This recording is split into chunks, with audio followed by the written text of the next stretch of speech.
In this video, we will discuss the Bohr model of the atom. In Niels Bohr's model of the atom, electron energy is quantized. Quantized energy means that electrons are only allowed to have very specific energy values. A helpful analogy is a staircase versus a ramp. On a ramp, you can stand on any height you want, but on a staircase, you can only stand on one step or the next.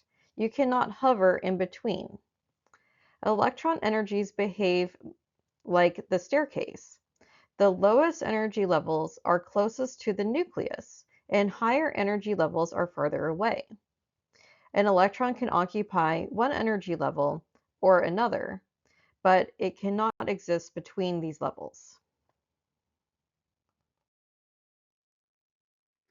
In the Bohr model, these distinct energy levels are sometimes called shells, and they are labeled using the letter N.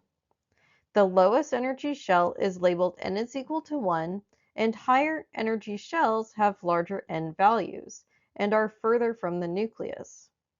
As N increases, the energy of the electron increases. This atom model has 5 shells depicted, but there could be even more. The Bohr model helped explain why the emission spectra only had distinct lines. The reason atoms produce distinct lines in their emission spectra is because electrons can only move between these specific energy levels. When an electron absorbs electromagnetic radiation, it can jump from a lower energy to a higher energy level.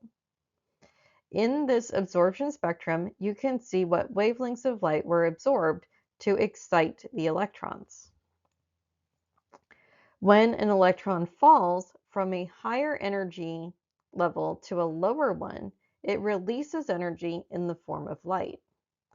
Because only certain energy differences are allowed, only certain wavelengths of light are emitted. There is a mathematical equation called the Rydberg equation that predicts the wavelengths of light emitted by a hydrogen atom. In this equation, the N values represent the electron's energy levels.